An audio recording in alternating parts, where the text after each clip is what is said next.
Hola, buen día. Mi nombre es Jonathan Ariel Fernández Rubalcaba y el día de hoy les hablaré sobre mi proyecto final, que es un mapa conceptual que abarca 8 diversos temas que vimos a lo largo del semestre en la materia de transformación contable de las sociedades, impartida por la maestra Elba Victoria Guzmán Ábalos.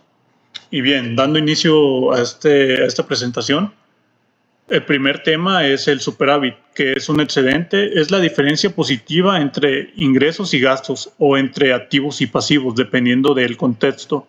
Hay tres tipos de superávit. El primero es superávit financiero o de operación. El segundo es superávit contable o superávit de capital. El tercero es superávit presupuestario. Este es de sector público. En el aspecto contable, la NIF que entra aquí es la A5, que son los elementos básicos de los estados financieros. Aquí define los elementos que producen superávit, los ingresos, gastos, utilidad o pérdida neta y también el capital contable. Otra NIF también es la B3, que es el estado de resultados. Aquí regula cómo se presenta la actividad neta, que es un superávit operativo, y también determina las partidas necesarias. En el aspecto legal, en la Ley General de Sociedades Mercantiles regula el capital social en los artículos 20 y 21, así como el Código de Comercio en el artículo 33 y 34, que regula la medición del superávit. En el aspecto fiscal entran los artículos 9 de la Ley de ISR, que nos habla del pago del ISR anual. La base proviene del superávit fiscal. También en el artículo 10, que son los ingresos acumulables, artículo 25, que son deducciones autorizadas, el artículo 28, que son no deductibles, y el artículo 76, que son obligaciones contables y fiscales. También el artículo 47 y 48, que nos hablan de la cuenta de utilidad fiscal neta. El segundo tema son los títulos de crédito. En el artículo del Código de Comercio, artículo 75, nos dice que son títulos de crédito aquellos documentos que incorporan un derecho literal y autónomo negociable conforme a las reglas de este título, entre los cuales se encuentran letra de cambio, pagaré, cheque y certificado de depósitos, entre otros. En otras palabras, las obligaciones en forma de títulos de crédito son instrumentos que representan deuda a pagar, cumplimiento o formalidades legales.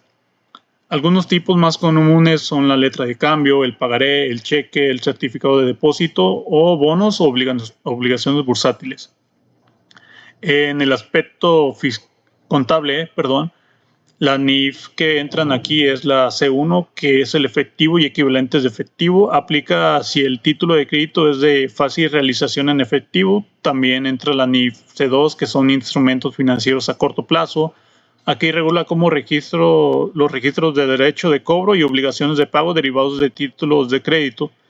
También entra la NIF C3, que son cuentas por cobrar.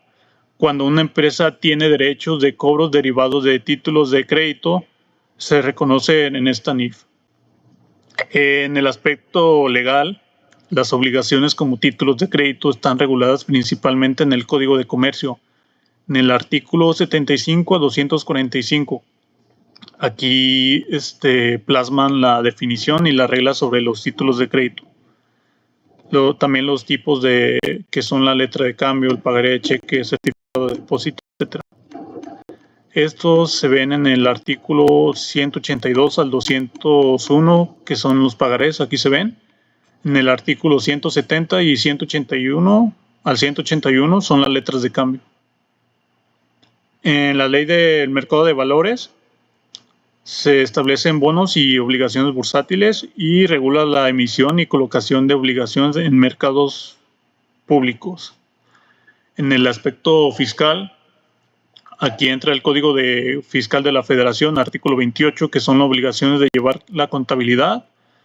También en el artículo 31 al 33 nos habla de los registros contables de operaciones con terceros. En el artículo 76, que nos hablan del dictamen fiscal que afecta a obligaciones registradas mediante títulos de crédito.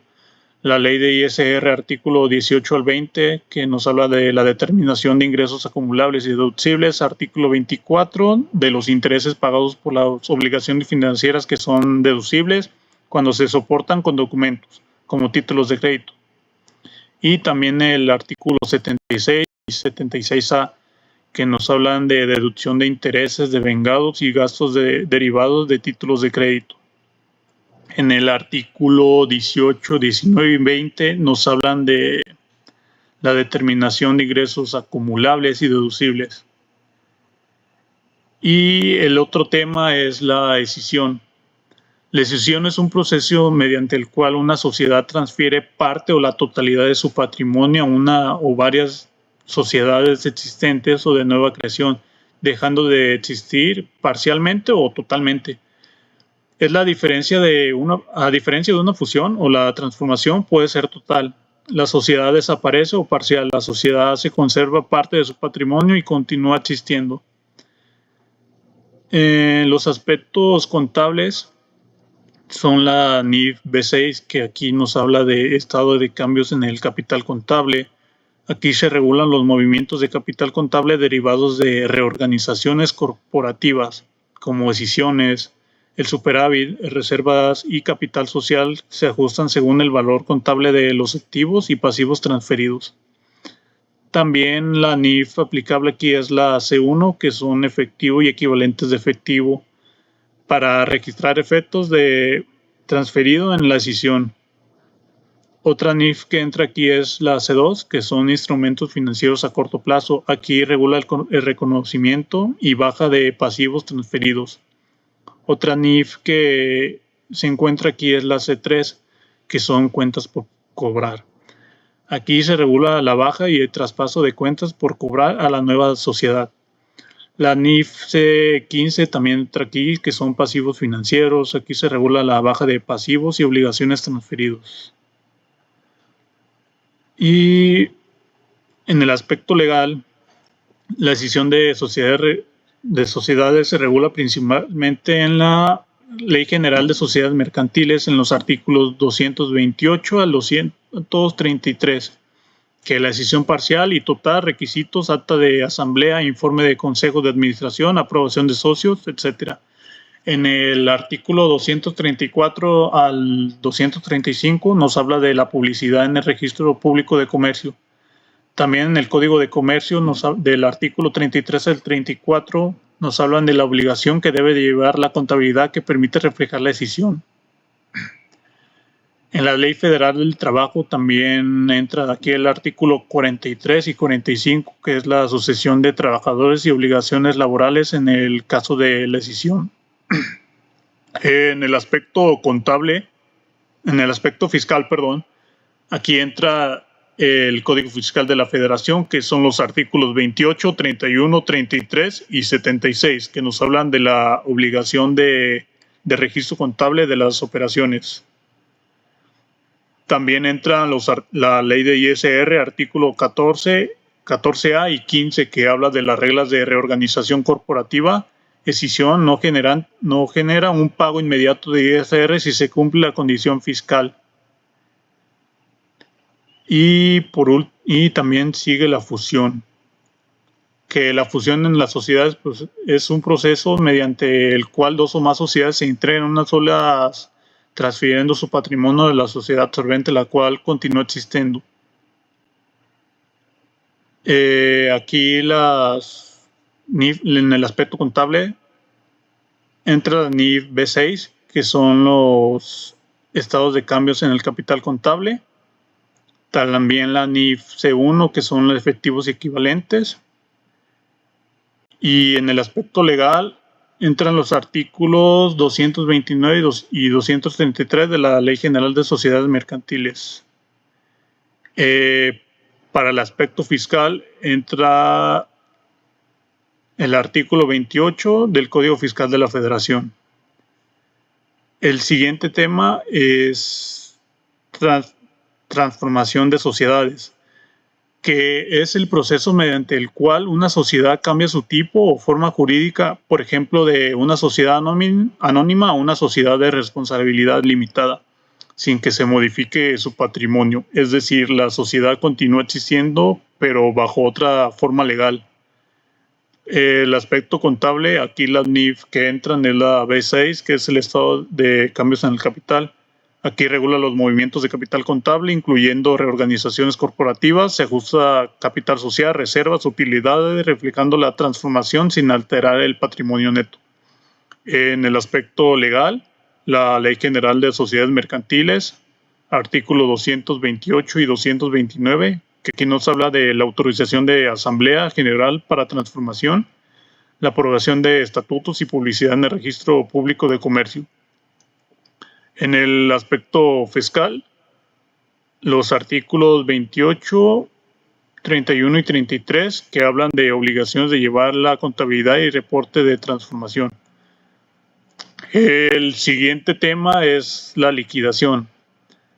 La liquidación es un proceso por el cual una empresa cesa de operaciones y se distribuyen sus activos, pero entiende que su enfoque probablemente es el tema laboral, contable y fiscal. En el aspecto contable, la NIF B12, que nos habla de compensación de los activos financieros y pasivos financieros, revela por qué permite compensar saldos de cuentas liquidadoras bajo ciertas condiciones. En el aspecto legal, los artículos 48 de la Ley Federal del Trabajo habla de la indemnización constitucional, que es de 3 meses de salario, entre otros pagos. En el aspecto fiscal, en el artículo 93 de la Ley de ISR establece los ingresos excedentes entre los que están indemnizados las primas de antigüedad, indemnizaciones u otros pagos de separación laboral. El penúltimo tema es el concurso mercantil. El concurso mercantil es un proceso jurídico que establece en México que se activa cuando una empresa no puede cumplir con sus obligaciones de pago a sus acreedores. Aquí los aspectos contables son la NIF A2, que es la incertidumbre sobre negocio en marcha. Es muy importante en estos casos, ya que cuando existe un concurso mercantil, la administración debe evaluar la entidad si sigue siendo un negocio en marcha o no. En el aspecto legal, aquí se incluye en el artículo 5 de la Ley del Comercio Mercantil, que define un límite para pequeños comerciantes. En el aspecto fiscal, incluye el artículo 144 del Código Fiscal de la Federación, que es relevante la ejecución de un crédito fiscal que puede suspenderse cuando la autoridad fiscal haya sido notificada de la sentencia de concurso mercantil. El último tema es el tema de quiebra. La quiebra es una situación jurídica y económica en la que una persona o entidad no puede cumplir con sus obligaciones financieras. Y aquí los aspectos contables entran la NIF A2, que son incertidumbres sobre el negocio en marcha. Esta norma es muy relevante porque al estar en un proceso concursal, quiebra hay una fuerte incertidumbre sobre la entidad si continuará operando o no. En el aspecto legal incluye leyes de códigos y reglamentos. Ley del concurso mercantil. Esta ley principal regula el comercio. En el aspecto fiscal, las implicaciones y leyes fiscales más relevantes que podrían interceptarse aquí es la ley de ISR. Si hay condonación de deuda, se quita. Se debe de analizar si esto genera ingresos para la empresa o cómo se trata para ISR. Y de mi parte sería todo. Muchas gracias por ver este video.